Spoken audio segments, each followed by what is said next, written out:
Hello students, you are welcome in Navange classes. Students, today we are going to learn practice set 3.4 question number 1. In figure 3.56, in a circle with center O, length of chord AB is equal to the radius of the circle. Find the measure of each of the following. तो student यहाँ पे हमें एक figure दी हुई है और इस figure में ओ ये हमारा सेंटर पॉइंट है। कॉर्ड ए बी की लेंथ जितनी लेंथ रेडियस की होती है उतनी ही लेंथ कॉर्ड ए बी की दी हुई है। That is meaning is A B is equal O A is equal O B, यानी यहाँ पे segment O A, segment O B और सेगमेंट ए बी ये तीनों लेंथ सेम रहने वाली है। ओके, अभी हमें फाइंड क्या करना है? तो सबसे पहले फाइंड करना है एंगल ए ओ बी का measure. A O B means ये सेंट्रल एंगल है, इनका मेजर फाइंड करना है। Second angle A C B, angle A C B means ये सी एंगल जो है ये इंस्क्राइब एंगल है, तो इस इंस्क्राइब एंगल का मेजर भी हमें फाइंड करना है। देन आर्क ए बी, अभी आर्क ए बी का मेजर यानी ये माइनर आर्क है हमारा, इस माइनर आर्क ए बी का मेजर फाइंड करना है। And the last arc A C B, arc A C B means A और यहाँ से पूरा सी को लेते हुए फिर रिटर्न बी के पास, तो ये हमारा मेजर आर्क है। इस मेजर आर्क का मेजर भी हमें फाइंड करना है। तो ये बहुत ही आसान सा क्वेश्चन है स्टूडेंट। चलिए तो अभी हम इसको सॉल्व करना शुरू करते हैं। तो जैसे कि हमने अभी थोड़ी देर पहले इस फिगर को समझ लिया था, अभी हमारा फर्स्ट क्वेश्चन था एंगल एओबी। एंगल एओबी का मेजर हमें फाइंड करना है। तो स्टूडेंट सबसे पहले तो segment O A is equal segment B O, ये हमें पता है, ये इक्वेशन नंबर 1 है। ये इक्वल इसलिए है क्योंकि ये रेडाई ऑफ सेम सर्कल, एक ही सर्कल की क्या है वो रेडियस है, ओ ए और ओ बी। यहाँ पे मैंने आइडेंटिकल मार्क लगाया हुआ है। And segment A B, segment A B इसकी जो लेंथ है ये रेडियस की इक्वल है, यानी A B is equal radius. तो A B is equal radius, तो स्टूडेंट हमने इसको इक्वेशन नंबर 2 दे दिया, ये हमारा गिवन है।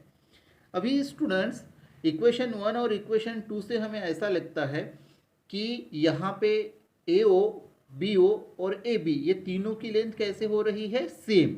तो वही हमने यहाँ पे लिखा भी, from equation 1 and 2 segment O A is equal segment B O से is equal segment A B. तो यहाँ पर तीनों सेगमेंट अगर इक्वल है तो क्या हो जाएगा?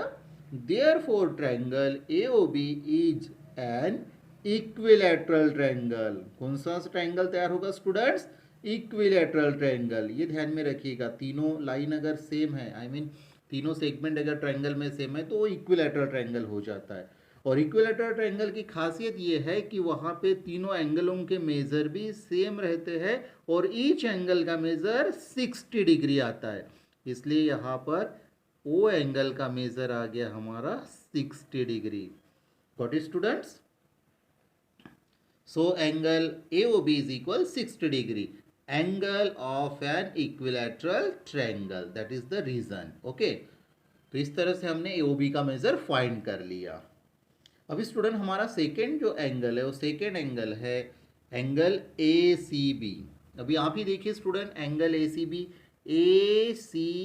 ये हमारा एक इक्विलैटरल हमारा एक इंस्क्राइब एंगल है, इंस्क्राइब एंगल। ओके, और इंस्क्राइब एंगल का मेजर फाइंड करते समय हमें इंस्क्राइब एंगल थ्योरम का यूज करना होगा, जो कि हमने लास्ट वीडियो में पढ़ा हुआ है।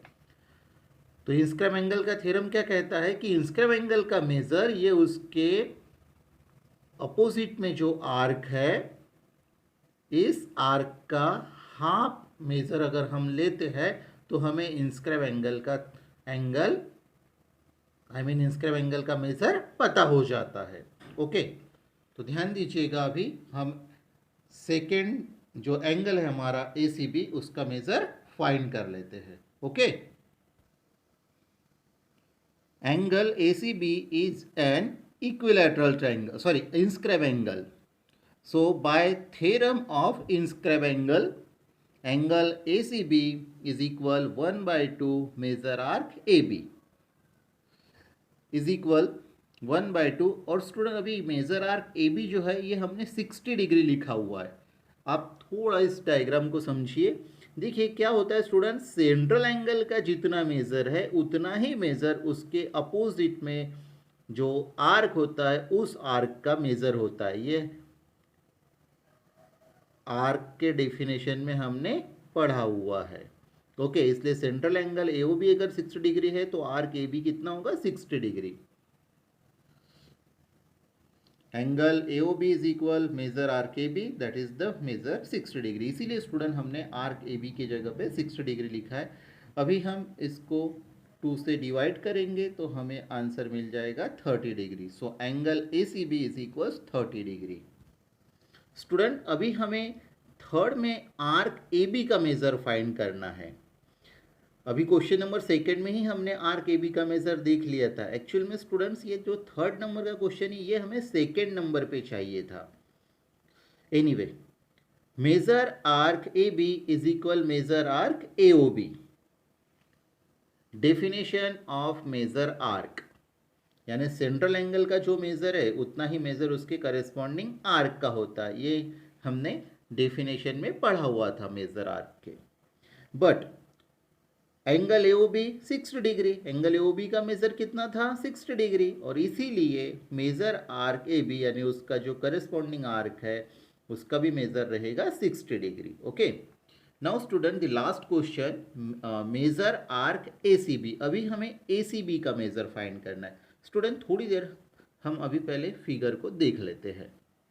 तो देखिए स्टूडेंट यहाँ पर ए सी बी जो है ये मेजर आर्क है, यानी ये बड़ा वाला आर्क है। और इस बड़े वाले आर्क का मेजर अगर निकालना है तो उसके लिए हमें पूरा जो सर्कल का मेजर होता है 360 डिग्री, उसमें से ये जो स्मॉलर आर्क है हमारा यानी माइनर आर्क, इसको हम माइनस कर देंगे, ए बी को माइनस कर देंगे। ओके, चल। So major arc A C B plus major arc A B, इन दोनों आर्क का जब हम एडिशन करते हैं तो हमें पूरा सर्कल मिल जाता है। और इसीलिए पूरे सर्कल का मेजर होता है 360 degree. So 360 degree measure of a circle is 360 okay degree. Measure arc A C B ये हमें फाइंड करना है और आर्क ए बी हमें पता है ये 60 डिग्री है। So is equal 360। अभी 60 को हम माइनस करने वाले हैं तो 360 minus 60 that is 300। So major arc A C B is equal 300। Okay students, तो आई होप स्टूडेंट आपको ये क्वेश्चन अच्छे से समझ में आ गया होगा। ओके,